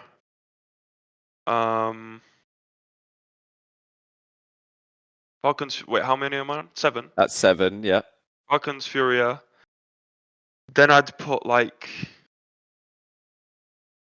the Luminosities, I don't even know like the 8, 9, 10 that I'd put, but yeah, that's Okay. like that's like the top teams from every region. I don't know about Mhm. like the lower teams in every region where they like rank, but like from like major teams, I'd say that it's pretty decent. Yeah, it seems like a pretty informed and very why we get him on. respectable opinion. That's why we I get don't him mi- I on. don't- He just I don't comes in mind it. content. I'm the 4th host. That's how it is. I don't mind it. That's why he's He a is, fourth. he's So a thank fourth you, host. I Rise. don't mind it. We Appreciate it, appreciate guys. you. Have a good Thanks, show. Rise. See you, mate. Good luck Alright. this weekend. I think the summary of the rankings, right? I know we're going to dive a little bit further into it. Is obviously one, it is speculation, Mhm. and obviously it kind of like if you're looking at history, it's easy to put the top 4 in EU as a top 4. Visually, the way G2 are playing, it's easy to say that they could be the best team in the world. They could be within the top 4, Mhm. and it's That's and speculation, yeah. I don't blame anyone putting them in the top 4, and I don't think it's ludicrous to put them in the top 4, top 3, top 2, whatever you want. Again, it is all speculation, but it is so fun, and I love it. It honestly warms my heart because it doesn't matter where we are, what situation is. The EU versus NA debate is it's beautiful. It is Can I phenomenal. chime love in it. on this? Yes, Absolutely. Sean, please. Yeah, I think like if we want to look at history, and I'll take probably the devil's side on it, like the other side on it. Mhm. But I think in Europe, especially in the COVID era, we've known for like how good BDS was for years, and it was not a surprise to see them the first international now. So I think to take NS side on it, when a team dominates a region like that, like G2 is doing right now, I think it's fair to say they can beat the best. They can actually be number 1 right now, and it would not be a huge surprise to see them come out on top in Copenhagen. Sorry. So like I think it's not fair to say they're only playing a weaker competition, even though it's true. I think in NA the there is less good teams than in Europe, and I would even say that there might even be right now less like top teams than in SAM actually, because SAM is looking really good with Complexity, Furia, and IP. But when a team dominates like that, you have to be respecting it, as long as they are not being put in any kind of danger. As long as no one is threatening them, you have to accept that they might be at least they're on par with the best in Europe, in my opinion. So would you say you're thinking more like a tier list then? Because it sounds like you've got Yes. less of a clear ranking. I do not like ranks, especially after one regional or two regional. I think in terms of tier list, if we're talking about like championship contenders for Copenhagen, G2 is up there. There might be the only who one. else is in there for you? Who else apart from G2? I think Vitality, obviously. I'd say Furia and Falcons are looking to be titles contenders as well. And we might have BDS and Gentlemates as well in Europe, but I'm waiting to see this weekend because one regional is not enough to see where everyone stacks up. So like to me, those are the main favorites. And in this format, because you have only a single elimination stage after, it's gonna be quarterfinals, semifinals, and finals. It can go very far, and it can go very fast. Sorry, so. You can play each other in the quarters as well. Like you're not guaranteed to get the same top four because you guys could clash. Yeah, earlier. What about Gen G, Ferra? What about Gen G? I think you didn't mention them. No, I mean, as long as I cannot, put any threat to G2, I think they're gonna struggle with Europe, because I do believe Europe is gonna be able to cause issues to G2, so like to make them play worse. I've seen tweets about how it's the better looking team right now, but when you play against weaker teams, it makes you look better as well. Like your mistakes are not punished, so people do not see those mistakes, and so I don't think they're on that level yet. But they can be, individually. I think first killer is still, an amazing players. Their lineup is stacked. They just have not, found a way to make it work perfectly right now. It does seem. Stumpy, you've been known to love NA. What are you thinking? Cheers, Rizzo. I have a point that I want to make that I think that people have not been getting a lot when they've seen a lot of tweets coming out from myself, from Johnny Boy, from whoever else that's being a little bit of a provocateur. Every single person that is currently sort of like poking NA is basically wanting a fight. I want every single person in North America to not just like sit back and just be like, well, yeah, Europe are going to win anyway. That's boring. I don't want that. Like, yeah, when we you go need North to a America LAN, to be good. Yeah, like I want so NA, what we want. I want NA to be literally as fighty as they can, as punchy, as cocky, as coming into an event and saying, like, yeah, okay, maybe we are the underdogs, but we're still gonna win. Like, it doesn't matter that you've got top teams and you've won the last events, whatever.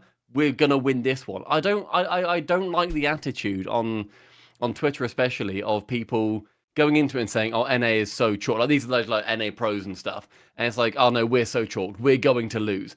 That's not a good attitude to have when you're a competitor whatsoever. I don't think anyone is saying that. I think anyone can respect the fact that there are like better looking teams. No, some people are definitely saying that. Yeah, actually. Some pros, some pros. like if you're telling me pros are going to qualify for the major and be like, we're going to Copenhagen and not win, I'd be very surprised. I don't know. But this is why I love Rettles in this conversation too, because he is coming Fight out back. and being so confident and so excited. Like, realistically, if North America was in the position that Europe has been in for however many years and being the top region almost every single land that we've had, they would be cocky. Obviously, like, you're going to be. Any region's going to be. That's how it works. Like, you're on top, you're allowed to boast, you're allowed to be cocky. But then what that means is that you then have a target on your back, and you are then going out there and saying, well, yeah, Europe, we're going to win again. And every other region should then be like, no, screw you guys. We're going to beat you. And it should generate that fight. And it should make you want to improve and to be better. And it shouldn't sink you down. And I definitely want to make sure that, like, it's coming across as prodding to make sure that North American fans are hyped and that they are being excited, and that it's almost like lighting a fire underneath people, as opposed to punching down and being like, no, shut up, you aren't allowed to talk. It's no, come on, hit back. Like, what are you going to do? How are you going to push your region through and make sure that you give us as much content and excitement and everything as you possibly can? Because being Before boring Johnny otherwise goes as well, I know isn't he fun. wants to say something, but yeah, it's like people say, oh, people are just doing it for content, or it's kind of like two sides. They're either doing it for content or they fully believe it. But it can absolutely be both. And the fact is, like, the whole discussion, it is great content. Like, I know that people go, oh, I'm sick of this EUNA. No, it's fantastic. The debate, it's insane. Like, look at Reddit. There's 5 million bloody comments about it. It's insane. It gets people talking. It's divisive. But at the end of the day, like, yes, we care, but we don't. It's not life or death. You know what I mean? So it's fun, and the whole point about it, the whole back and forth. At the end of the day, we all just like watching the game. We all enjoy the esport. We have our favorite regions. We have our preferred regions. We have our own thoughts, our own theories. But it also is still content. It's content for you guys. It's content for us. So, fight for your region. But at the end of the day, don't think that Johnny literally will cry himself to sleep if G2 win a major. He doesn't care if G2 win a major. He just has his thoughts, wants to put it out there. It's great content, and it helps create discussion for everyone. Same with Stumpy, same with the North Americans, same with the Red Bulls putting his ideas out there. It creates content. It is his thoughts. It's his beliefs, but it's not life or death, like we're saying. Like, it's good fun. Like, let's keep the back and forth discussion, but don't think for a second that, this is people's, my integrity's on the line, or, stuff like that, because, we're all just putting our thoughts out there, and it is just for good fun, creating discussion and keeping a healthy esport. Like, nothing's healthy if everyone's like, you're great. No, you're a great team. No, you're like, the teams want to go out there and go to war. Like, that's what it's all about. It's good fun. And we've said before as well, privately, that, like, we're setting ourselves up to lose. Like, we're very much cocky on purpose and being a little bit annoying on purpose, so that then when North America don't sit on the fence, it's like, you're going on social media, you're atting us, you're then atting about the esport, you're talking about it, you're generating that discussion, and then you're saying, like, you were wrong, and it's like, I'm the clown, I'm the joke, like. That is the exact point, is to then make and generate all of that discussion. We want to be proven wrong. Making sure that we put out as many arguments as we can that go against your arguments. When you're right, you'll feel bloody brilliant about it. And that's the entire point. So, keep doing it. Keep talking about Rocket League, and hopefully we are going to get proven wrong, because it's really fun then when we do. Yeah, I don't think anybody else has any other takes here. I think we just go right through. Johnny, you muted? Oh, I'm Yeah, he's muted. muted. I'm muted. Okay, yes, so no one has any other muted for takes, like so let's 10 Was I minutes. muted? Was I muted? Okay. Yep. Yeah, no, I want to say I did disagree with one thing you said there, Stumpy. I don't want to be proven wrong. I want to keep being right. It's fun being right. Like, the one thing that I think works well in, like, our space, like, as casters and pundits and whoever you want to call people in the scene. The one thing that works really well is just being genuine, because it will divide and I guess increase interest. Like, if I just said, I think that there are 7 teams in the world right now that all have a completely equal chance of winning the major, people will be like, oh, okay.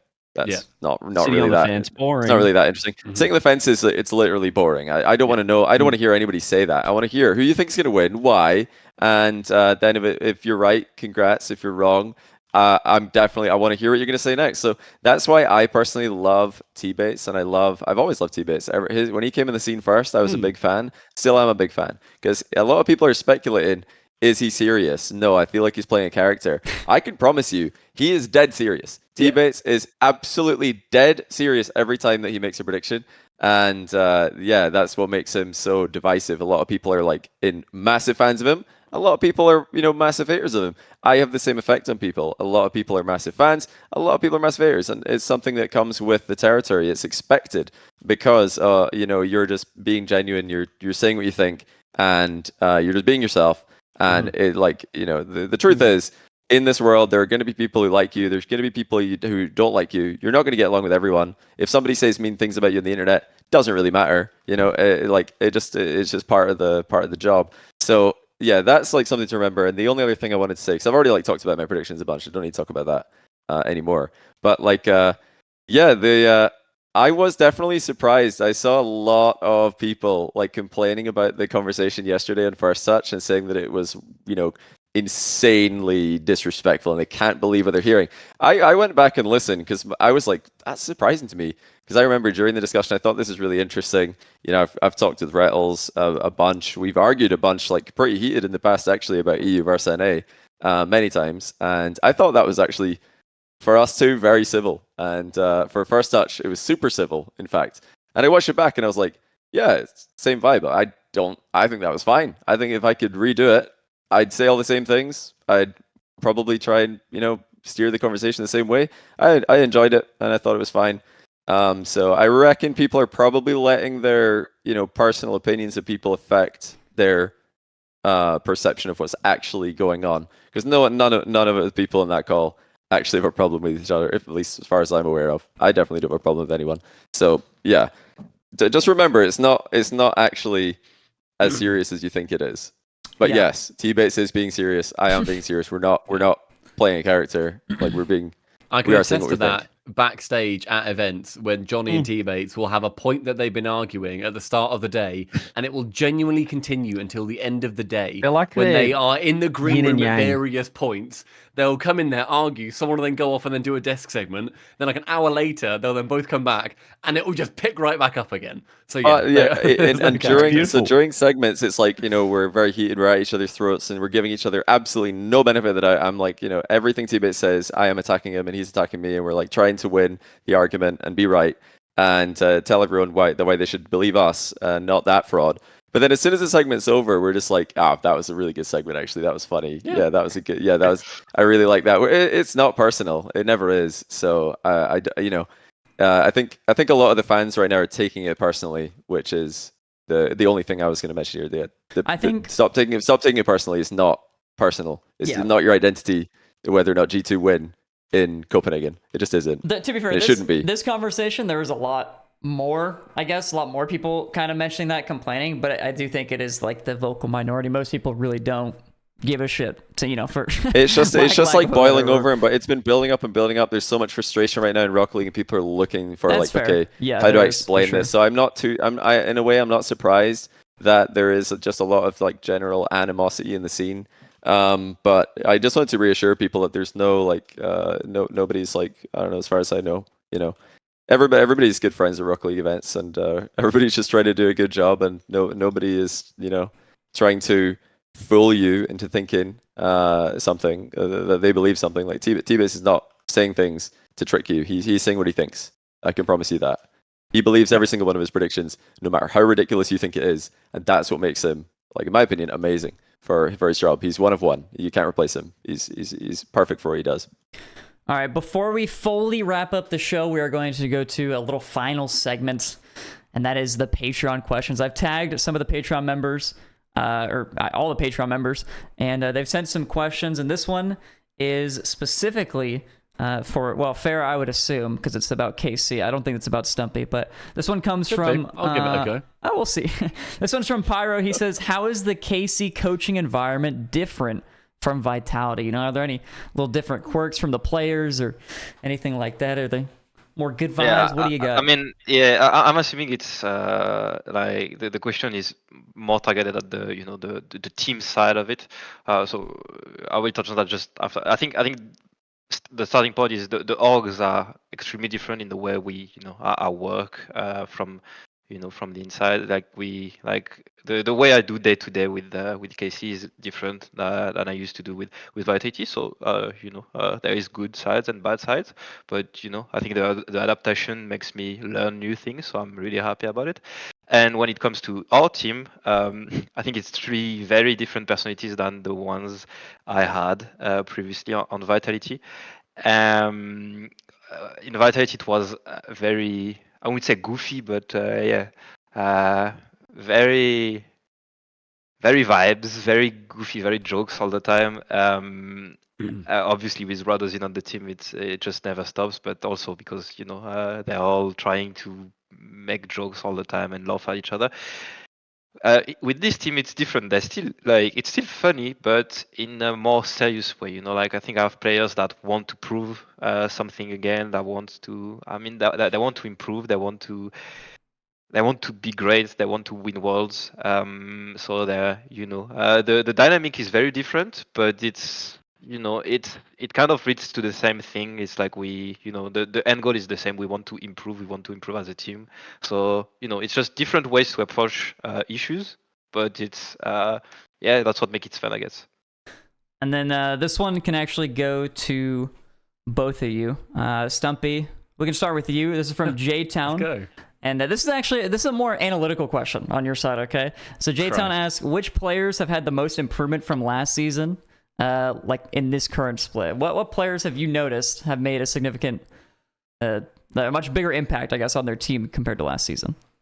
What's one player that instantly comes to mind? The first person that I thought of straight away, because he had such a standout week last week in North America, is Cheese. Like, the quality that he put forward was mental.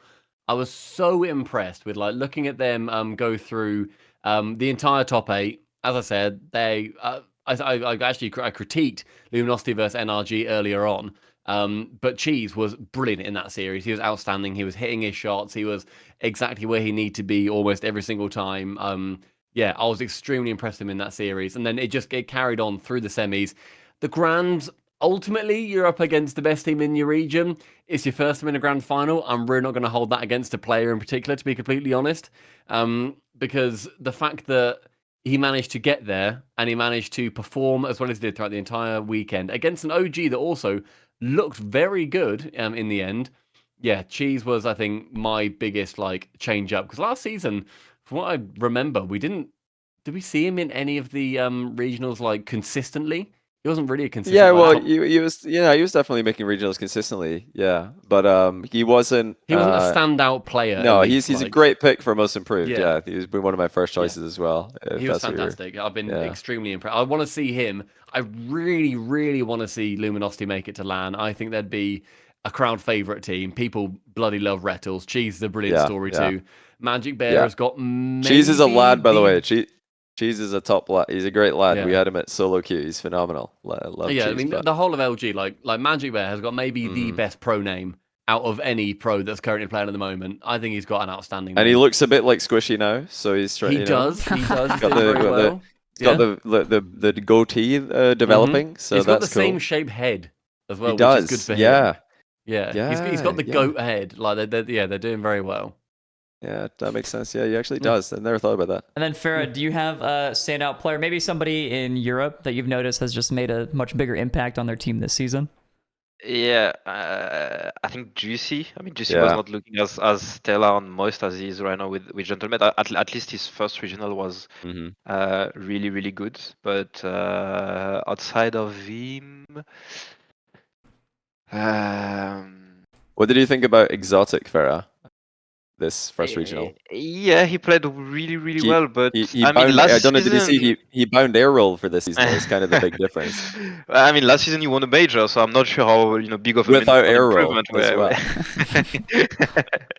Yeah, I think it's much more expected from a player from his caliber than from Juicy, who was a much more a much newer player last year.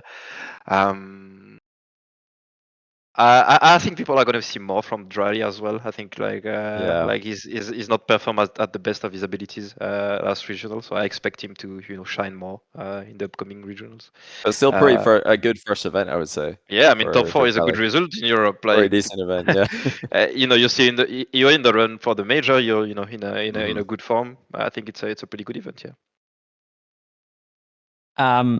Just while you're still there, Ferra, I got another one for you. Now, this Desha kind of asked, "What's the most underrated mechanic?" I want to twist this question. I want to ask you, as a coach now, of a world championship team, of another team that's won a regional, and you've got the CV. What do what do you look for in a player? Like, what makes you want to coach a player? Is there anything sort of specific that you look for, or you go like, that's a player that I'd love to coach? Like, what kind of qualities or Actually, I things love are- someone who has like huge qualities, but he's always gonna make try and make his teammates look good.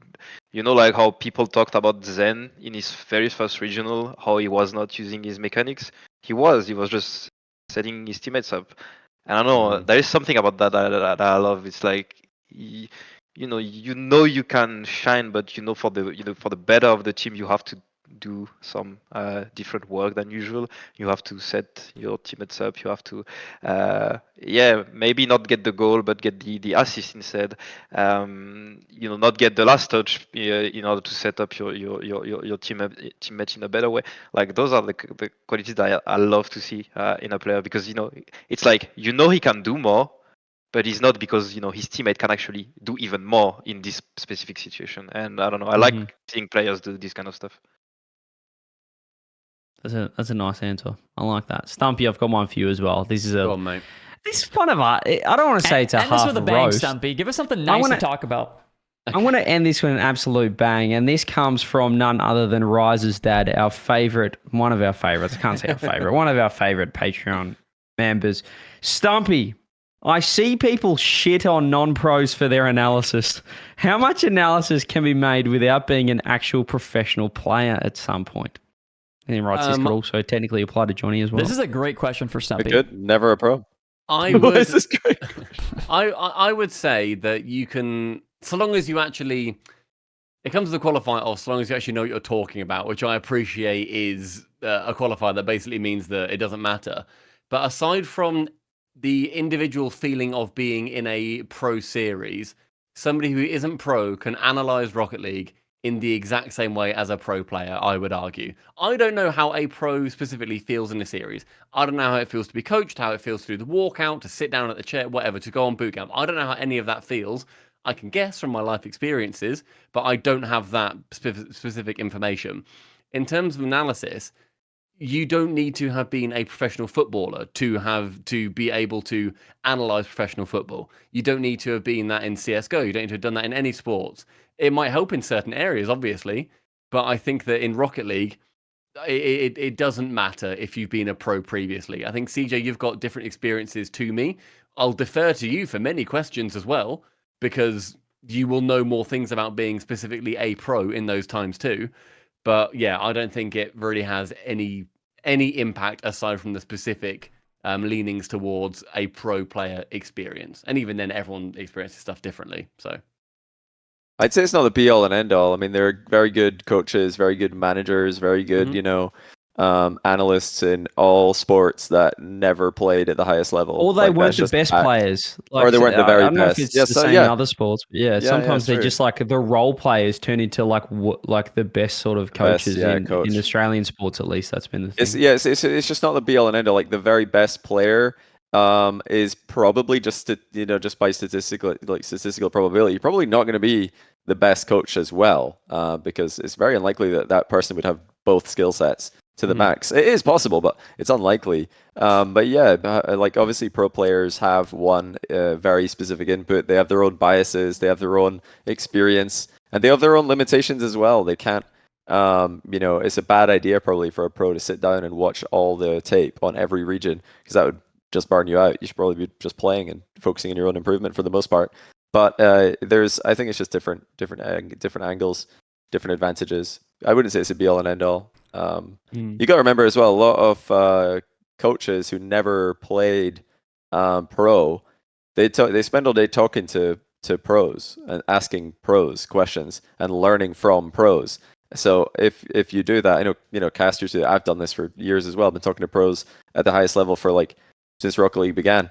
So you're learning all the time, and you're not just it's not in one ear and out the other. You remember what a pro will tell you, and now you know that information. You've learned it if you're remembering and you're trying to improve. So yeah, it helps. It can help, but it's not like a 1-to-1 correlation, I would say. Sometimes as well, like the best players, in any sport, actually are terrible at explaining what they do and why they do it. Like they're so Yeah. good off instinct or natural ability. Whereas that's why you get some kind of like the role players, other guys that had to grind, had to work, had to find other ways to be, better at the game. They're really good at explaining it and telling other people. But I'm sure if you ask Messi, he'd just be like Yummy said in chat, he'd just be like, I don't know, just get the ball and just kind of And then just ball do the it. goal, bro. yeah. Yeah, it's not a one-to-one. Like a lot of people sometimes take everything like that pros say as absolute gospel, and you shouldn't. You should question everything, and you should listen to all of the different perspectives if you want to gain as much knowledge as possible. But yeah, it definitely is very interesting. I've learned a ton from pros over the years. Probably most of what I know, I would credit to conversations I've had with pro players. But yeah, there have been some insights that I've learned myself or just seen, and I've told pros about it, and then they've learned it from me, and vice versa. I'm sure the coaches have that same relationship, and I think Ferra, I would guess that you took a lot of what you had as a pro into your coaching career, and you probably learned other things about Rocket League after you retired, and now you've had that knowledge as well. But what's your knowledge base? When did you gain it? Is it still growing, or is it like when you retired, that's it, you're capped? No, I mean it's always growing because also the game evolves, so you have to adapt to it as well. And also the skill set of being a pro player is different than the skill set of being a coach. Like it's more of a social skill set that you have to have in order to be a coach. You have to. You can actually take care of people. You actually have to take care of people instead of being one of them. So it's different. You're mediating as well between young players who sometimes have problems with each other, and you have to solve all the problems. Sometimes you also have to educate. So it's a lot of it's new stuff, but it's stuff that I've done throughout my career as well. Like I've teamed up with Chaussette for a very long time, and Chaussette, when I met him, was 15, and I was, much older, and we stayed together for a long time, and I saw him grow, and it's the same with a lot of I've been through in my career. Like sometimes I had to, take the leadership role and actually, take care of my teammates. So like, in terms of experience, I think I had a very good one as a professional player, and it helps me, today. But I still learn, I still learn every day especially because everyone is different. So all of the the players I have now are very different from the ones I had before, and I'm learning from them just like I learned from Rado, Alpha, and Zen and Season. Sorry, I lost my thought there. Forgot Zen, no big deal.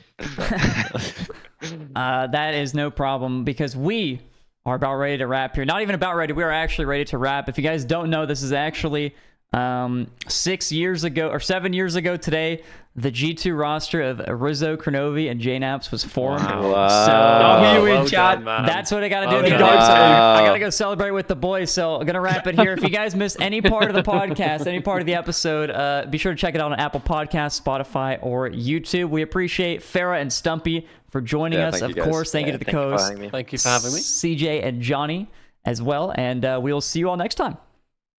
Bye-bye. Bye-bye. Thanks for We listening. waved, didn't we? Yeah. We do. Alright, We do bye. that here, yeah. Okay, we waved. Sick. Bye.